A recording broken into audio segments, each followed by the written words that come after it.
Welcome to Radio Express World News, presented by Vibha Ramesh, Los Angeles, United States.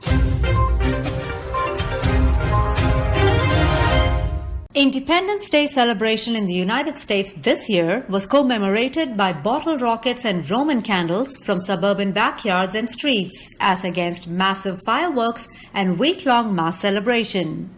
The restrained celebrations are attributed to the alarming spike in the number of new cases of coronavirus that is overwhelming hospitals, doctors, and nurses across the nation.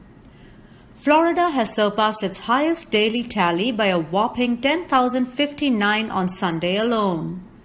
Other states showing a steady increase in new COVID-19 cases are California, Arizona, Texas, and Michigan, to name a few. July 4 was also marked by violence, killing over 15 people over the weekend.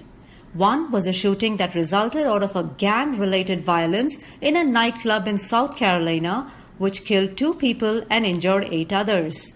The other was a bloody gun violence in Chicago that took away 13 lives. India witnessed its second highest jump in coronavirus infections on Monday by registering 24,248 new cases. This makes India the third worst hit nation, preceded by Brazil and the United States. The single-day jump has pushed India's tally to 697,413. According to the Union Health Ministry, the total number of deaths sits at 19,693, while the recovery percentage stands at 60.85. In response to Rahul Gandhi's comment on the Indian government's failure to handle the pandemic, BJP National President JP Nadda accused him of demoralizing the morale of the country's security forces. Causes that led to the fire that broke out at the Natanz enrichment site last week in Iran might have been determined. However, officials have not disclosed any details as yet. The incident had caused significant damage with no casualties though, and might slow down development and production of advanced centrifuges in the medium term, according to Behrouz Kamalvandi, a spokesman for Iran's Atomic Energy Organization. He also said that security officials were not talking about the cause of the fire because of security reasons. A new law that strictly imposes wearing of masks in public came into effect on Sunday in Tehran. The law has been imposed in view of Iran recording its highest number of deaths from coronavirus since the pandemic began. Exit polls in Japan show the sweeping victory of Tokyo's Governor Yuriko Koike with a second term on Sunday, winning 60% of the vote. Her support mainly came from the way she handled the pandemic, although Tokyo recorded its 4th consecutive day of over 100 infections. This goes to say that she has a big challenge to address and that it is far from over.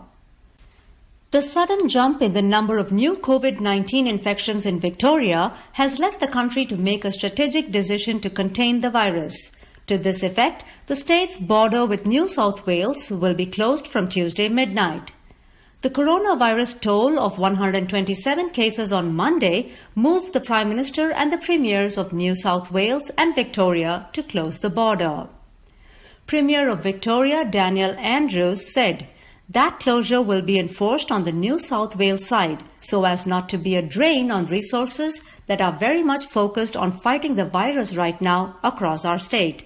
I am grateful to the Premier of New South Wales for her support in giving effect to that.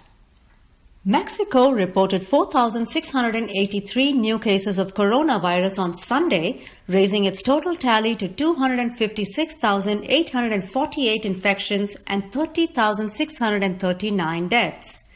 Even as these numbers are generated, the Deputy Health Minister Hugo Lopez-Gatell has repeatedly stated that the actual number of infections and the deaths associated herewith is probably significantly higher. The Hajj season is going to look different this year with health measures in place to prevent the spread of coronavirus. The state news agency confirmed on Monday that Saudi Arabia has announced health protocols, including banning gatherings and meetings between pilgrims. The number of pilgrims going to Hajj this year is limited to 1,000, and for the very first time in several years, Muslims from abroad have been banned from attending the Hajj. Touching the Kaaba has also been banned this year in addition to other safety measures like mandatory wearing of masks and maintaining social distance of 1.5 meters between pilgrims during prayers and in the Kaaba circling area, according to a statement by the Center of Disease Prevention and Control. With that, we come to the end of this news bulletin. Thank you for joining us. Please stay tuned for the next program on Radio Express.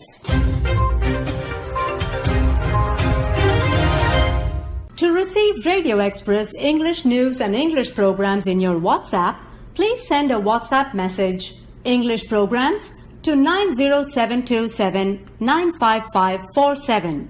And please subscribe to our YouTube channel, Radio Express. Thank you.